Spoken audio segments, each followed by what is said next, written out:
আসসালামু আলাইকুম। আমার নাম আবু সাঈদ, আমি জেনারেল সার্জন।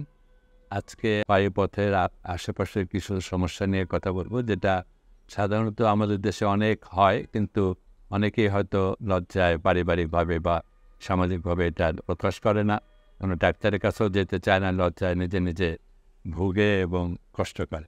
তো তার একটা সমস্যা হলো, যেটা অবশ্য হলে অনেকেই ডাক্তারের সাহায্য নিতে বাধ্য হয়, সেটা হলো বায়ুপথের আশেপাশে যদি কোনো ইনফেকশন হয় এবং পরবর্তীকালে এটা চিকিৎসার সময় মতো শুরু না করে, তো এটা যদি পুজ হয়ে যায়, আমরা বলি পেরিয়ানাল অ্যাবসেস। এই পেরিয়ানাল অ্যাবসেস যখন হয়, তখন আমাদের আর কোনো লজ্জা করার জায়গা নেই, কারণ এটা এত ব্যথা হয় যে আমার চিকিৎসা নিতেই হবে। তখন ডাক্তারের কাছে গেলে, সার্জনের কাছে যেতে হয়। সার্জনের কাছে গেলে ওনারা যদি যখন ডায়াগনোসিস করবেন এটা হলো পেরিয়ানাল অ্যাবসেস, তখন এটার একমাত্র চিকিৎসা, কোনো ওষুধ নেই, একমাত্র চিকিৎসা হলো অপারেশন করে এই অ্যাবসেস অর্থাৎ পুজগুলো বের করে ফেলা।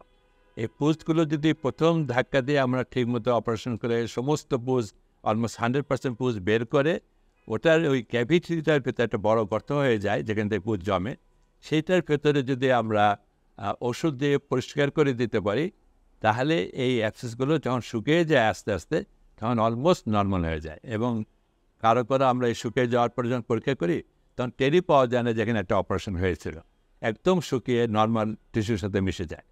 এখন অনেক ক্ষেত্রেই হয় যে প্রপারলি অ্যাপ্রোপ্রিয়েট টাইমে সময় মতো এই অপারেশনটা করা হয় না। এটা ফুলতে ফুলতে অটোমেটিক ফেটে যায়। ফেটে গেলে রুগীর ব্যথা প্রশমন হয়, অনেক ব্যথা কমে যায়।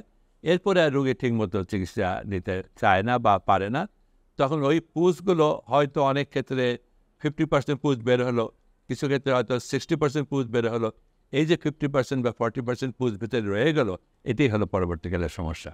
এখন এটা যখন ঠিকমতো বের না হয়, চিকিৎসাও ঠিকমতো হয় না, যার জন্য আনহেলদি টিস্যু ভিতরে রয়ে যায়। এবং পরবর্তীকালে এইটা যদি আমরা হেলদি টিস্যু থাকে অথবা আনহেলদি টিস্যু থাকে, এখান থেকে আরেকটা রোগ আমরা বের হয়, যেটা কমনলি আমরা বলি ফিস্টুলা ইন অ্যানো।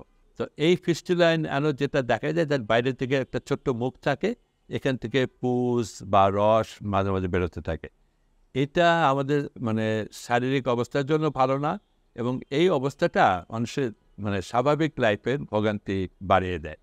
আন্ডার গার্মেন্টস যা পরা হয় সেটা সোক করে যায়, ভিজে যায়, এবং এটা অস্বস্তিকর অবস্থা। এবং এটার একটা কমিউনিকেশন থাকে বায়ুপথের সাথে। ভেতরে যদি আমরা জিআই ট্র্যাক নিচের দিকে আমরা ড্র করি, তাহলে এই বাইরে একটা কমিউনিকেশন আর ভেতরে একটা নালীর মতো যোগাযোগ হয়ে যায়। দুই দিকে যখন যোগাযোগ, তখন এটাকে আমরা বলি ফিস্টুলা ইন অ্যানো। এটা কোনো ওষুধ খেলে যাবে না। ওষুধ খেলে এটা সাময়িক হয়তো রস পড়া বন্ধ হবে, কিন্তু এটারও মূল চিকিৎসা হলো একটা অপারেশন করা। আজ থেকে 15-20 বছর, 25 বছর, 30 বছর আগে আমরা যে অপারেশন করতাম, সেগুলো সারা পৃথিবীতে সব জায়গায় করা হতো। এবং এই অপারেশনটা এত মিউটিলেটিং ছিল, এতটা কাটতে হতো যে বাইরের যে ওপেনিংটা, সেখান থেকে মলদ্বার পর্যন্ত পুরোটা কেটে ওই পুরো ট্র্যাকটা আমাদের ফেলে দিতে হতো। এটার নাম ছিল ফিস্টুলেক্টমি। এখন এই অপারেশনটা করার পরে সেলাই করার কোনো নিয়ম নাই, আমরা ওটাকে পুরা ওপেন রেখে দিতাম। তো একটা দগদগা ঘা এত বড় একটা জায়গা জুড়ে, এটা আমরা নিজেরাই সব চিন্তা করতে পারি যে কতদিন এটা সময় লাগে। কারো 2.5 মাস 3 মাস পর্যন্ত লাগে এটা বন্ধ হতে। এরপরে একটা কমপ্লিকেশন হওয়ার বিশাল একটা সম্ভাবনা থেকে যায়, যে এই অপারেশনটা করতে যেয়ে আমরা দুইটা সিস্টেমের স্ফিংটার কন্ট্রোলিং যে মেকানিজম থাকে, এই বায়ুপথ কন্ট্রোল মেকানিজম, যেটা দিয়ে মল এবং বায়ু আমরা কন্ট্রোল করি, এক্সটার্নাল স্ফিংটার যেটা আমাদের পুরো নিজের কন্ট্রোলে, আর একটা হলো ইন্টারনাল স্ফিংটার, এটা কিছুটা নিজের কন্ট্রোল, কিছুটা অটোনমিক। এই দুটো সিস্টেমকে আমরা কেটে তারপর ভিতর থেকে ওই ট্র্যাকটা বের করতে হতো। এখন এটা যখন শুকিয়ে যায়, তখন এই কন্ট্রোলিং মেকানিজমটা অনেকটা ক্ষতিগ্রস্ত হয়। এরপরে দেখা যায় কেউ কেউ হয়তো আর মল কন্ট্রোল করতে পারছে না, বেরিয়ে যায়, কাপড় নষ্ট হয়ে যায়, বায়ু কন্ট্রোল করতে পারছে না, বেরিয়ে যাচ্ছে। তো এইগুলো ছিল একটা বিশাল ভোগান্তি। আর এটা ধরেন অপারেশন হলে কেউ আর স্বাভাবিক কাজকর্মে মিনিমাম 1 মাস আগে কেউ স্বাভাবিক কাজকর্ম করতে পারতো না, কারণ এতবার একটা ঘা নিয়ে সে কীভাবে কাজে যুক্ত হতে।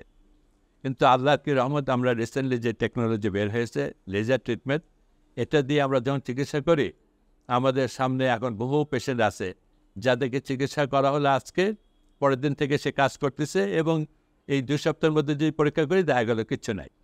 যেখান থেকে একটা রস বের হতো, পুজ বের হতো, সেখান থেকে কিচ্ছু নেই, একদম শুকিয়ে সমান হয়ে গিয়েছে। তো এই যে ফিস্টুলার ট্রিটমেন্টটা লেজারতে করি, সেটা হলো আমরা পুরো ট্র্যাকটাকে আইডেন্টিফাই করে আমরা একটা সুন্দর একটা প্রব আছে, সেই প্রবটা লেজার প্রবটা ভিতরে ঢুকে দিতে হয় এবং সেখান থেকে আমরা লেজারটা একটা লেজারটা হলো একটা রশ্মি বা রে, ওই জায়গাটা আমরা শ্যুট করতে করতে করতে করতে চলে আসি, ওই পুরো ট্র্যাকটা আল্লাহর রহমতে বন্ধ হয়ে যায়। তো এর পোস্ট অপারেটিভ পিরিয়ডটা এত সন্তোষজনক যে পেশেন্ট ইচ্ছা করে পরের দিন থেকেই তার কাজে যোগদান করতে পারে, কোনো রকমের অসুবিধা হয় না।